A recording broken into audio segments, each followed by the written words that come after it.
did we get the expression, as mad as a hatter? How does a printer print? How do you stop a thief from dipping into your zipper bag?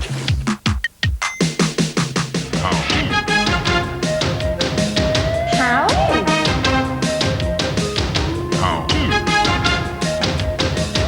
How?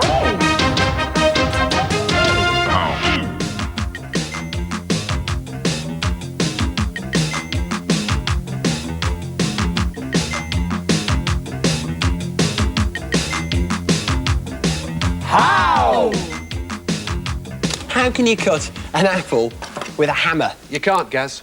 Oh, you can? No, you can't. You can smash it with a hammer, aren't you? No, you can cut a hammer with an apple. Or is it the other way around? But I forgot to mention one thing. You need a knife, too. Let me demonstrate. Now then, with these provided receptacles, if I pass a knife into the top of the apple, round about there, like that, hold it over there. Now, if I clobber the knife there with the hammer, what do you guys think is going to happen? I think you'll probably smash your hand.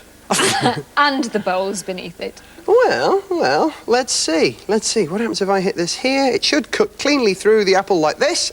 Very, very nice. Good how? But Good. why? But why? Well, it's cut cleanly through the apple. Why? Well, it's due to a law called inertia. Now, inertia says that if an object is standing still, it will tend to want to stay standing still. And if an object is moving, it will tend to want to stay moving. In this case, the apple stays perfectly still, and the knife passes through it. So if I do it like this, and you can do it with peaches and nectarines and all kinds of things like that as well, it should cut an apple with a hammer. And that's how. Fantastic. Now, how can I stretch the truth? Gaz, how could I stretch the truth about you? Oh, you could write a fictitious newspaper story or something? We are working on that, actually, Fred and I. But I'm going to do it like this. Oh, that is very disturbing. Right. Now, I'm going to spin you around electronically so that you go back to normal. Oh, this comes as a great relief to me. Well, as normal as you're ever likely to look, Gaz, admittedly. Now, a picture like that, which is only normal if viewed in one particular way, is known as an anamorphic picture. And anamorphic pictures crop up all over the place, like here. Look at this bicycle, which would be painted on a road in a cycle lane. Now, it looks normal as you cycle up to it, but for it to look normal, it has to be painted anamorphically like this. And like this, it looks very strange indeed. Now, anamorphic pictures aren't new. This painting is over 400 years old, and it's of Prince Edward VI. It isn't a particularly flattering portrait, but you're supposed to see it as you walk down a very narrow corridor. And if you do that, he looks perfectly all right. That's ingenious, isn't it? It is, very clever. OK, now you've learned the tricks of the trade, I'm going to give you a test. OK. I want you to tell me what this anamorphic picture is of. It's something to do with the Mona Lisa. Woman on a staircase. Nope. The clue is to look at it through a cylindrical mirror. And if you do that, you can see it's a picture of a galleon. There is the bow, the keel, and the stern. And she, the lady, has gone. She's gone, because I've covered her up with the mirror. All right, this is my favourite. This is my pièce de résistance. What on earth is this? I think it's something to do with cricket. I reckon it's going to be a spiral or something. A spiral. Getting there. The clue, again, is a mirror, and this time it's a conical mirror. But you have to view it right from the top. And when you do that, you can see it's a shamrock. That's clever. Didn't expect that. You got me there, Vorderman. I certainly did. Now, you can make an anamorphic message if you take a balloon and stretch it. Write your message upon it and then unstretch it, and nobody can see what the message says. But if you stretch it again, you can read it. And that is how I can stretch the truth.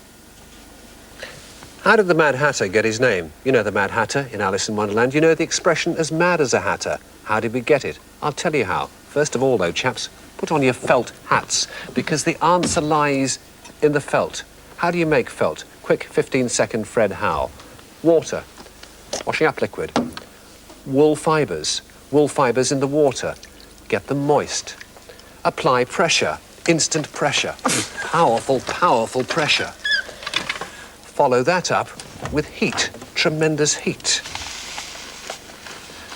And you've got, be kind, a sort of felt, perhaps not as good as the real thing, which of course is rather beautiful. Who invented felt? Perhaps the old camel herders in the desert, all that walking very hard on their feet, used to put camel's hair in their shoes to soften it. Pressure of the feet, heat of the feet, and of course the sweat of those sweaty old feet helped to produce something like that, a sort of felt. When they began to make felt in this country, they began to find that the best moisture was provided by people's urine. And the best felt of all actually came from chaps who were being treated for a particular disease by mercury. And thereafter, for a great many years, they used mercury. Mercury, though, is dangerous because the fumes are dangerous. They can send you mad. You get the tie-up, mercury, mad, hatters, as mad as a hatter. And, of course, you get mercury in some games. This is a very old, antique one, but even in some modern games, you see the mercury there, see it down there. But never, ever take the mercury out, because if you breathe in the fumes, absorb the fumes, then you'll be as mad as a hatter. Hats off to Fred for that one, I think. How do you stop a thief from dipping into your zipper bag? Carol, you got a bag with you today? I have. I shall need your assistance. You know the kind of thing I'm talking about? The sort of zipper bag that you might use to carry your school things, your sports things to school, or you might take everything on holiday with you. Carol, this is your bag. It is, yes. It's got all my stuff in, and it has the padlock Safely locked. to stop you from getting into it. I shall do exactly that. Get right into it. Turn around and count to 10. OK. Let's start with 1, and 2, and 3, and 4, and 5, and 6, and 7, and 8, and 9, and 10. Now then, check your bag again. Are there any holes in it? Has that padlock been undone or anything like that? Well, it looks untouched because the padlock is exactly as it was, but I know you've been in it because all my stuff's out.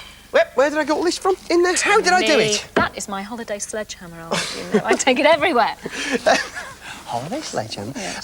Let me show you how I did this. The reason you can get into the bag is because the zip is actually flexible. All you have to do is, even when it's padlocked together like this, is separate it like that. And you can create a big enough hole to get out. That's awful. It's terrible. Anyone can do it with any bag. But I have here the answer to your solution. Sit down and I'll explain how to prevent people from getting into your bag. Now, like I said, the reason why you can get into these bags is that the zip is indeed flexible. So what you have to do is to stop that zip from being flexible. And you do this by sewing into the bag a sleeve like this. You sew it in alongside the zip. And into that sleeve you slide a metal or an aluminium rod. Sew it up at the end. And then you sew in 2 rings right about the centre there like that, which you pass the zip tag through like this. Bring the other zip tag over to the centre. So, open up your padlock, put your zip on like that, close it up, throw away the key, and now nobody can get into that bag. You just cannot separate it. And that's how you stop a thief from stealing your holiday sledgehammer. How do fish go down and up?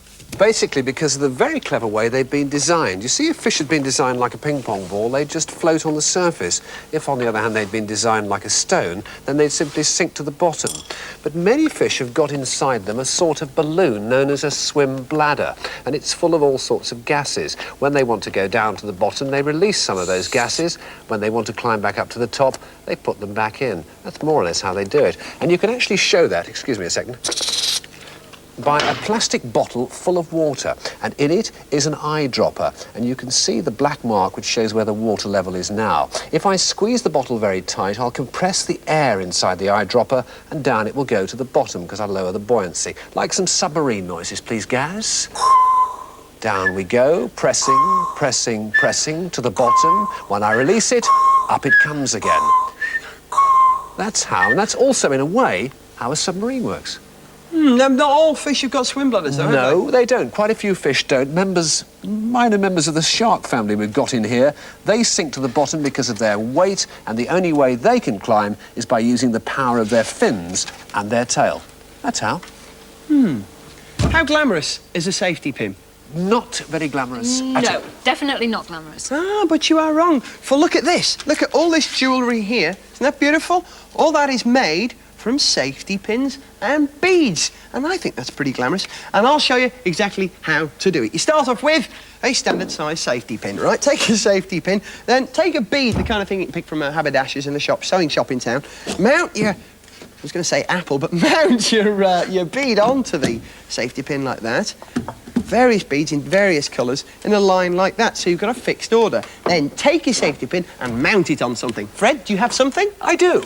A something for me to mount it on. Right on cue. That goes on there like that. But you've got some other safety pins which you've made earlier on. Now fit these onto the something, but fit them on upside down, then the right way up, then upside down, then the right way up. Head to toe, head to toe, head to toe. And very quickly you'll start to realise that a pattern emerges. OK, thank you, Fred. Right. Now, in the real world, instead of fitting it onto a something, you should fit your safety pins onto two pieces of elastic like this. And look at that. They are safety pins, head to toe, head to toe, head to toe. And the reason we're putting them head to toe is so they fit together. And if you turn that the right way round, then you will see that the pattern has emerged. That's the same as what we just showed you there with the fruit. And I think that's pretty glamorous. Now, if you can't be bothered to organise a pattern, you could do it just sort of random. Have a look at this one here. This is made from very small pins and very, very large beads. That makes it somewhat easier. Fred? Today, the lovely Carol is wearing on one wrist our industrial line, clean, attractive and creative use of metal. On the other wrist, she's modelling a part of the new How To Autumn collection. Our hopes are pinned on this line. It incorporates a bracelet in random pattern blue-green and silver beads, a medallion where the safety pins are ingeniously mounted on the other side of the pin. Simple, but I'm sure you'll agree, effective earrings, and a necklace adding lustre to the cluster. And being strung head to head gives the fan-like arrangement. Thank you, Carol. My pleasure. Hey, now ask me how glamorous is a safety pin. How does a printer print? That is a complex how. It is. Well, this is a dot matrix printer connected up to a computer.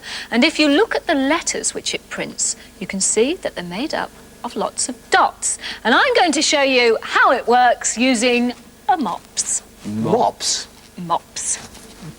Now, to print those dots, a dot matrix printer uses a row, not of MOPS, but of tiny pins. But we're going to use the MOPS numbered 1 to 6 here, if you would use those too, Fred. Now, I'm going to be the computer which tells you which MOPS are going to print.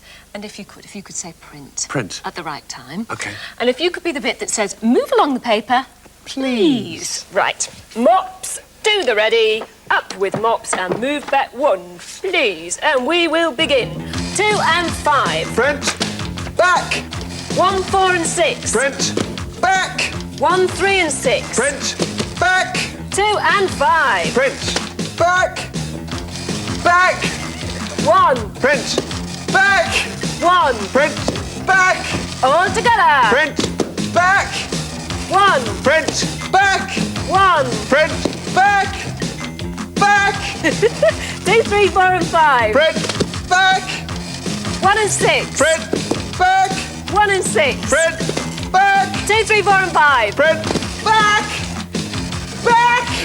3 and 4. Print. Back. 2 and 5. Print. Back. 1 and 6. Print. Back. 1 and 6. Print. Back. And all together. Print. Mops out. Now, what does that say? It says dots. It does. It works. Isn't that brilliant? Yes, dots. And that is exactly how a dot matrix printer works, because a computer tells not a certain combination of MOPS, but a combination of pins to print onto the paper, then to move along, then to print another combination of pins and move along. And that's how we build up letters and words and sentences. And that's how, for now. How? How to.